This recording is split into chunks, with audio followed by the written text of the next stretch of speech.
Julen Lopetegui is the smiling assassin. He absolutely is. He's the absolute embodiment of the iron fist in the velvet glove.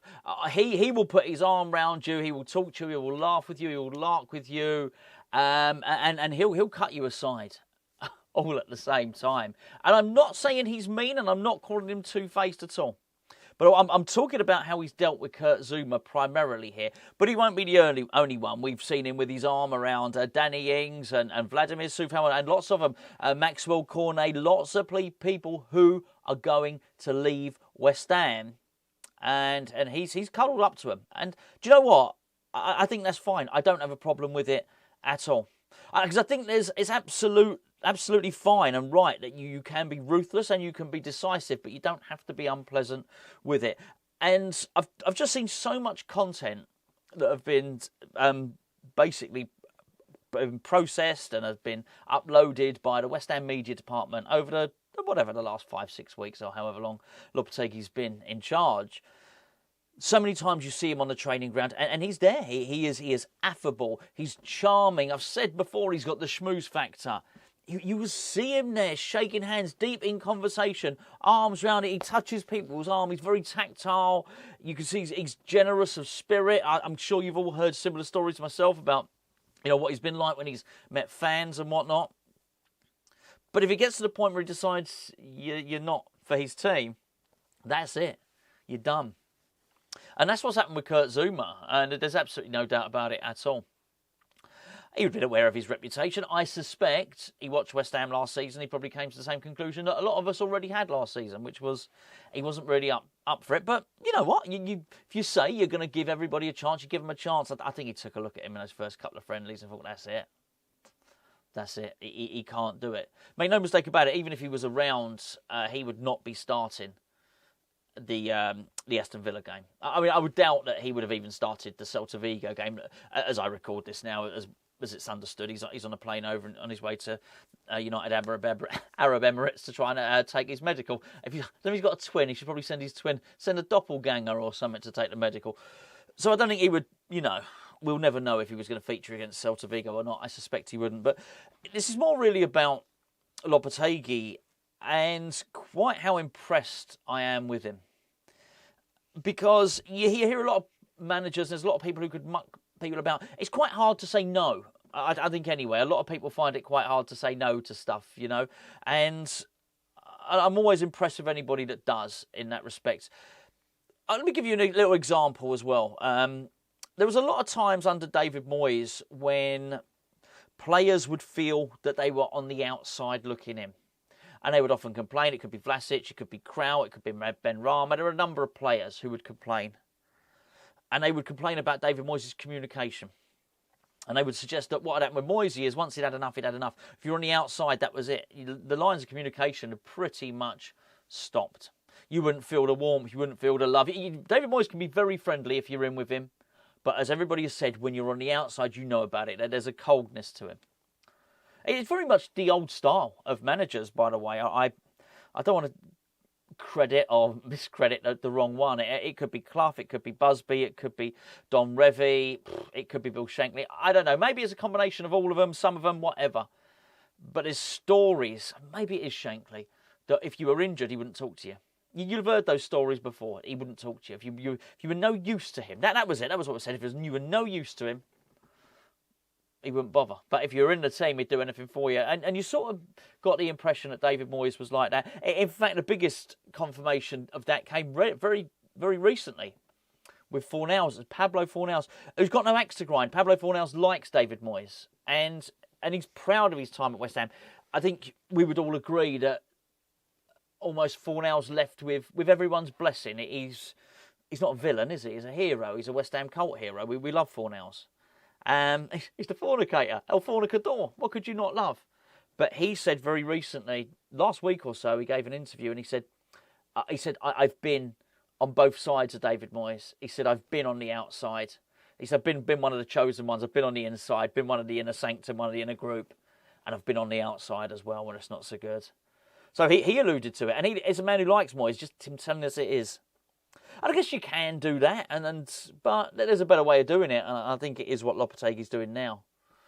which is to be utterly ruthless. And you sort of get the impression that for all Moyes' attempts to ignore, actually, he's far more decisive doing what Lopetegui's doing, which is, I'm going to be really pleasant to you, Kurt. And, you know, he clearly, Zouma is a, what they call him, Kurt Happy Zouma.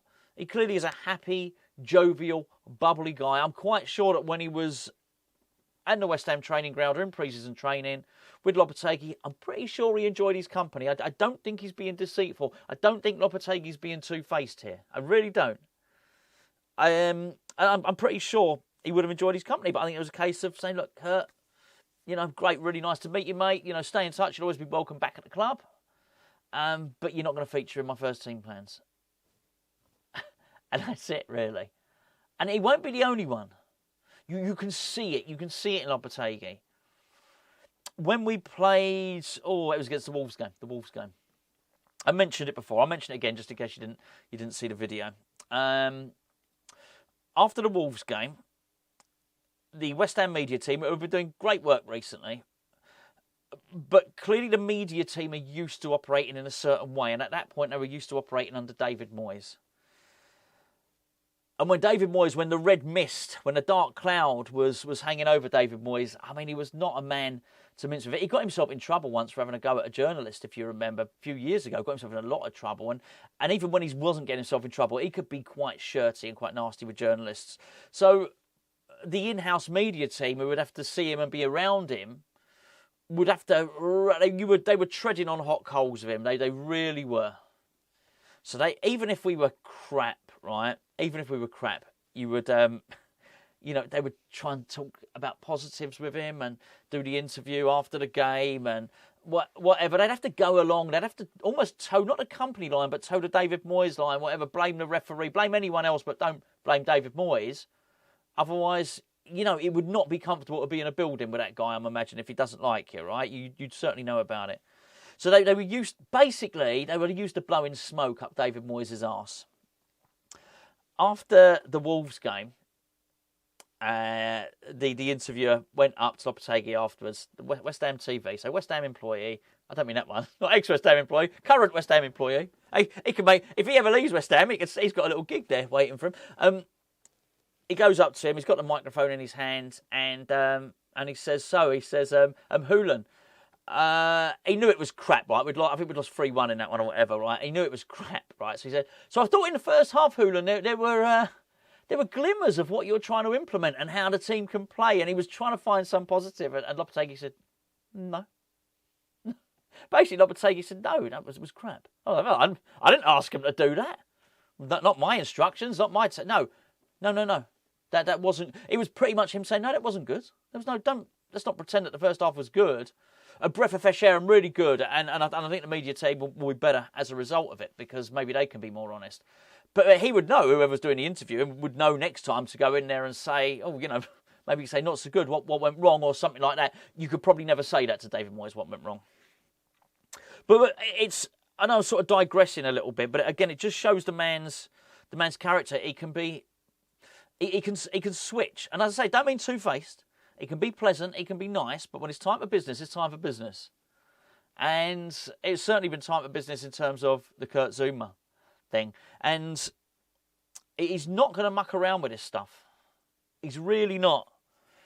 And I've been guilty. Well, I've been fooled more than one time in this transfer window, but I've been guilty of watching some of that footage from the training ground. And you see him there, you see him with his arm round Ings, and they're walking along, and they're laughing. Hey!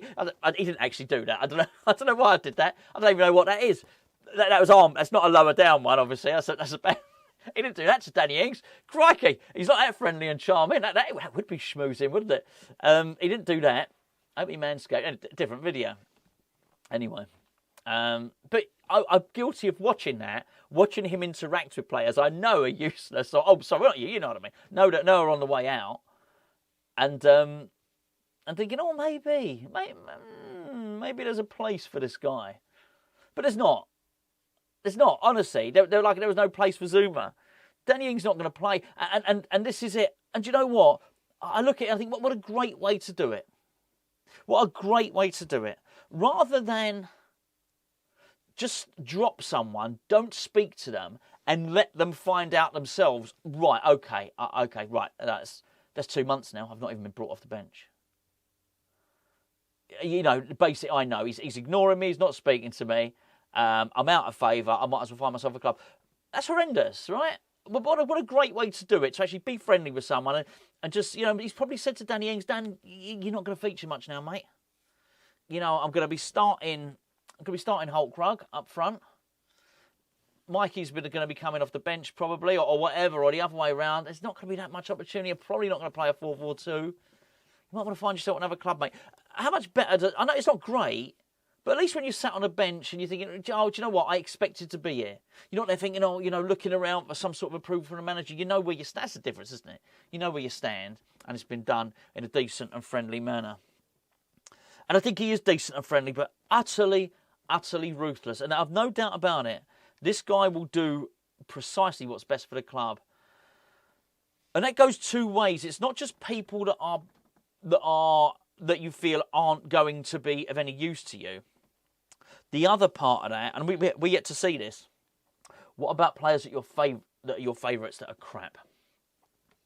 We go back to season before last when there was that. If you remember, there was that point where David Moyes tried to. Sounds like a very anti-Moyes video, but to hell with him. He started slagging us off last week anyway. But when you were looking at it, and there was that time when Declan Rice was allowed to go more forward, and Moyes had said, I'm trying to change the team, I'm trying to do something a little bit more attacking, you remember?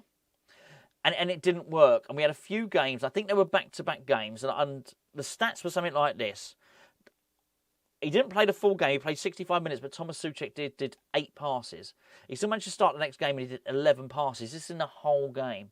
And I think there was one game he got a little bit better, then he did 11 passes again, another game, or he did 13 and 11, or something like that. It was awful. It was like he played 4 games and didn't complete 50 passes, or it was something like that. You'd think you're getting dropped, right? No, he didn't drop him. So that was the other thing. Not only if you were on the outside could you not get in, if you were on the inside, you almost couldn't get out. So I do wonder if we're going to see that as well. It's going to be really interesting. I'm looking forward to it. I'm ready for the season now. I am. I'm absolutely ready for the season. I cannot wait to see West Ham play in a competitive game of football. Absolutely ready for it. Anyway, there you go. Ruthless Lopetegui. Let me know what you think in the comments below.